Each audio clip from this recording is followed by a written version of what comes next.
வணக்கம். மற்றொரு காணொளியில் இணைந்திருக்கின்றோம்.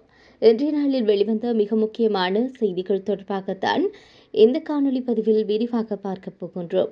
தங்காளியில் நடைபெற்றிருக்கக்கூடிய விடயங்கள் தொடர்பான செய்திகள் இன்றைய நாட்களில் அதிகமாக வெளிவந்ததை அவதானிக்கக்கூடியதாக இருக்கிறது. தங்காளியில் தான் முன்னாள் ஜனாதிபதி மஹிந்த ராஜபக்ஷ அவருடைய அரசியல் நடவடிக்கைகள் அங்கிருந்துதான் ஆரம்பமானது. அப்படிப்பட்ட இடத்திலே தற்போது இருக்கக்கூடிய விடயங்கள் தொடர்பில் பார்க்கிற போதும் போதைப்பொருள் பறிமுதல்கள் அதிகளவில் இடம்பெறுவதை உறுதிப்படுத்தக்கூடியதாக இருக்கிறது. அதன் அடிப்படையில் இலங்கையில் பிரபல அரசியல் தலைவர் ஒருவர் வெகு விரைவில் கைது செய்யப்பட உள்ளதாக போலீசாரை அரசியல் அழுத்தங்களில் இருந்து பாதுகாக்கும் சர்வதேச அமைப்பின் அதிகாரியான முன்னாள் போலீஸ் உத்தியோகத்தர் அஜித் தர்மபால தெரிவித்தார்.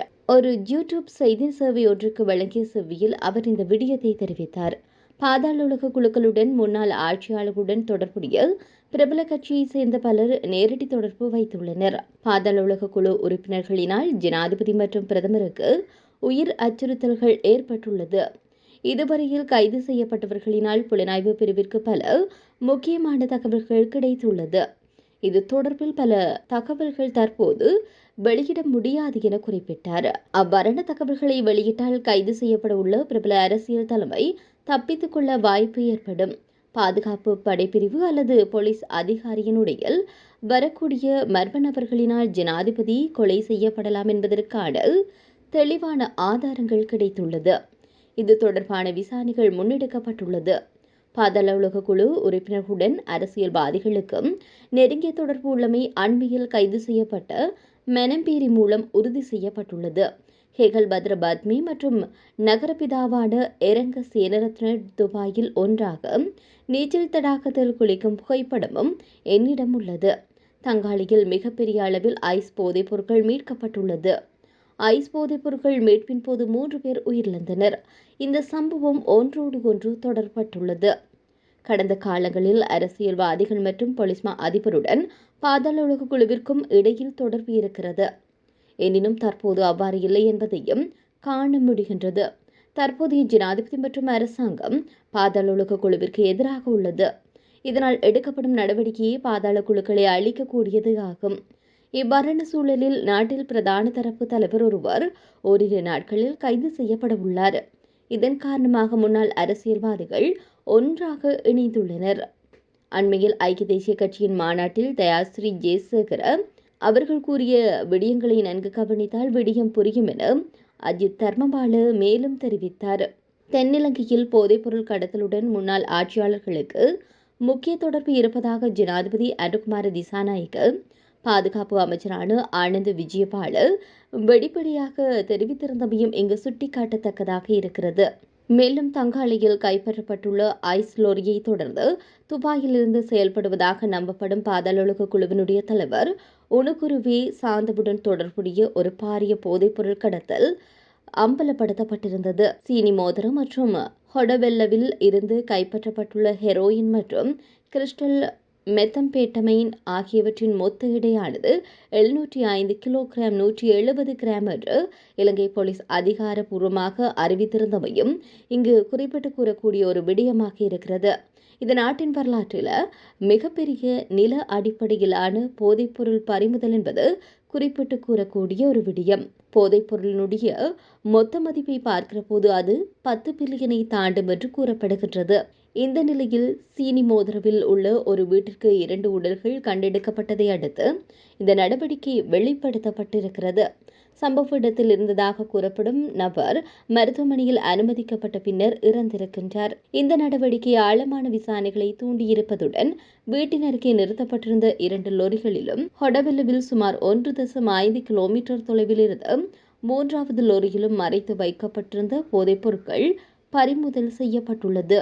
இது ஈரான் அல்லது ஆப்கானிஸ்தானில் இருந்து கடல் வழியாக போதைப்பொருள் கடத்தப்பட்டு இலங்கையின் தெற்கு கடற்கரையில் இறக்கி உள்நாட்டிற்கு விநியோகிக்கப்பட்டுள்ளதாக போலீசார் சந்தேகிக்கின்றனர். இந்த நடவடிக்கையை உணக்குருவியை சார்ந்து ஒருங்கிணைத்ததாக நம்பப்படுகின்றது. இவருடைய பெயர் பல ஒழுங்கமைக்கப்பட்ட குற்ற விசாரணைகளில் வெளிவந்திருந்தது. உயிரிழந்தவர்களில் ஒருவர் விதரத்தனியவை சேர்ந்த 50 வயதுடைய துசிதகுமார் என அடையாளம் காணப்பட்டுள்ளார். அவர் கடத்தல் வலையமைப்பினுடைய உள்ளூர் ஒருங்கிணைப்பாளராக பணியாற்றி இருக்கலாம் என்று சொல்லி போலீசார் சந்தேகிக்கின்றனர். உயிரிழந்த மற்ற இருவர் அம்பலாந்தோட்டையைச் சேர்ந்த தினுகல் அஷான் மற்றும் ஹவிந்து கல்காரா என அடையாளம் காணப்பட்டுள்ளனர். போதைப் பொருட்களுக்கு மேலதிகமாக 5 நவீன ரிவால்வர்களையும் ஒரு D56 ரக தாக்குதல் துப்பாக்கியையும் போலீசார் மீட்டுள்ளனர். இந்த நடவடிக்கையில் பயன்படுத்தப்பட்ட 3 லொரிகளும் தற்போது போலீசாரினுடைய கட்டுப்பாட்டின் கீழ் இருக்கிறது. அவற்றின் உரிமையாளர்கள் மிட்டியாகொட, ஹல்கிச மற்றும் எல்பிட்டியா ஆகிய இடங்களில் உள்ள போலீஸ் நிலையங்களுக்கு கொண்டு வரப்பட்டுள்ளனர். மிட்டியாகொட மற்றும் எல்பிட்டியாவை சேர்ந்த சந்தேக நபர்கள் மேலதிக விசாரணைகளுக்காக பெலியத்த போலீசாருக்கு மாற்றப்பட்டுள்ளனர். அதே நேரத்தில் கல்கிசை சந்தேக நபர் நீதிமன்றத்தில் முன்னிலைப்படுத்தப்பட்ட பின்னர் 7 நாட்களுக்கு விளக்கமறியலில் வைக்கப்பட்டிருக்கின்றார் என்பது குறிப்பிட்டு கூறக்கூடிய ஒரு விடயம். மேலும் இந்த தங்காலை சீனி மோதிர பகுதியில் உள்ள வீடொன்றிலிருந்து பறிமுதல் செய்யப்பட்ட இந்த போதைப் பொருட்கள் கடந்த 21ஆம் தேதி கடல் மார்க்கமாக படகு மூலம் நாட்டிற்கு கொண்டுவரப்பட்டுள்ளமை தற்போது கண்டுபிடிக்கப்பட்டுள்ளது. குறித்த போதைப்பொருள் தொகையானது குடபெல்ல மாவெல்ல கடற்கரையில் தரையிறக்கப்பட்டுள்ளது. கடற்கரைக்கு அருகில் உள்ள ஒரு வீட்டிற்கு போதைப்பொருள் எடுத்து செல்லப்பட்டு அதன் பின்னர் லொரிகளில் ஏற்றப்பட்டு சீனிமோதிரம் மற்றும் கொடலவெல பகுதிகளுக்கு 2 சந்தர்ப்பங்களில் கொண்டு செல்லப்பட்டுள்ளதாக போலீசார் தெரிவித்தனர். மாவெல்ல கடற்கரையில் இருந்து சீனிமோதிர வீட்டிற்கு போதைப் பொருட்களை கொண்டு சென்ற குழு அந்த வீட்டிலும் மது அருந்தியிருந்தனர். அந்த வீட்டில் மது அருந்திய மூவரில் நோய்வாய்ப்பட்ட 49 வயதுடைய நபர் அவருடைய 2 மகன்களினால் மருத்துவமனையில் அனுமதிக்கப்பட்ட பின்னர் அவர்கள் தங்கள் தந்தையின் சிறிய லொரியை எடுத்து செல்ல சீனிமோதிர வீட்டிற்கு வந்துள்ளனர். வீட்டிலிருந்து ஒரு குழு தங்களை மது அருந்த கட்டாயப்படுத்த முயன்றதாகவும் அவர்கள் போலீசாரிடம் தெரிவித்தனர். மருத்துவமனையில் அனுமதிக்கப்பட்ட நபரின் 2 மகன்களிடம் மேற்கொண்ட விசாரணைகளில் இந்த விடயம் தெரியவந்துள்ளது. மேலும் பாதாளுலக குழுவினுடைய உறுப்பினர் உணக்குருவி சாந்தவினுடைய முக்கிய ஆதரவாளர் கல்கிசை பகுதியில் கைது செய்யப்பட்டிருந்தார். அவர் ரத்மலானை பகுதியை சேர்ந்தவர். கைது செய்யப்பட்ட நேரத்தில் அவரிடம் இருந்து 11 கிராம் 140 மில்லிகிராம் ஹெரோயின் போதைப் பொருளும் போலீசாரினால் பறிமுதல் செய்யப்பட்டுள்ளது. சந்தேக நபருக்கு 4 முறை போதைப்பொருள் குற்றச்சாட்டுகளில் குற்றவாளி என நிரூபிக்கப்பட்டு விளக்கமறியலில் வைக்கப்பட்டு பிணையில் விடுவிக்கப்பட்டிருந்தார். லொரிகளின் உரிமையாளர்கள் மூவரும் கல்கிசை மற்றும் தங்காலை நீதவான் நீதிமன்றத்தில் முன்னிலைப்படுத்தப்பட்டு இந்த மாதம் 29ஆம் தேதி வரை விளக்கமறியலில் வைக்கப்பட்டுள்ளமை குறிப்பிடத்தக்கது. மேலும் இங்கு கண்டுபிடிக்கப்பட்டுள்ள பாரியளவு போதைப்பொருள் தொகையை தரையிறக்க எதிர்க்கட்சி அரசியல்வாதி ஒருவரின் சகோதரர் ஒருவருக்கு சொந்தமான ஹோட்டலில் பணிபுரியும் நபரொருவர் தொடர்படுத்தப்பட்டுள்ளதாக விசாரணைகளில் தெரிய வந்துள்ளது. குறிப்பாக சீனிமோதிர வீட்டில் உயிரிழந்த 2 பேர்களும் அந்த ஊழியரும் ஒருவர் என்று சொல்லி தெரிய வந்திருக்கிறது. எதிர்க்கட்சி அரசியல்வாதி ஒருவரின் சகோதரரான ஹோட்டலின் உரிமையாளருக்கும் சீனிமோதிர வீட்டிற்கும் தொடர்புகள் உள்ளதாக கிடைக்கப்பெற்ற தகவல்கள் தொடர்பில் தற்போது விரிவான விசாரணைகள் ஆரம்பிக்கப்பட்டுள்ளது. இதே நேரத்தில் வீடொன்றில் உயிரிழந்த நிலையில் மீட்கப்பட்ட மூவரின் சடலங்களில் பெறப்பட்ட மாதிரிகளை அரசு ரசாயன பகுப்பாய்வாளருக்கு அனுப்புவதற்கு தீர்மானிக்கப்பட்டுள்ளது. மரணத்திற்கான காரணத்தை கண்டறிவதற்காக இந்த தீர்மானம் மேற்கொள்ளப்பட்டுள்ளது. தங்காலை ஆதார வைத்தியசாலையின் சட்ட வைத்திய அதிகாரி ருவன் நாணயக்கார நேற்றைய தினம் பிரேத பரிசோதனைகளை முன்னெடுத்திருந்தார். இதன்போது குறித்த நபர்களின் உடலில் ஐஸ் உள்ளிட்ட பல்வேறு வகையான போதைப் பொருட்கள் காணப்பட்டுள்ளமை கண்டறியப்பட்டுள்ளது. இது தொடர்பில் சட்ட வைத்திய அதிகாரி தங்காலை நீதவான் நீதிமன்றத்தில் இந்த விடயங்களை முன்வைக்கவுள்ளார்.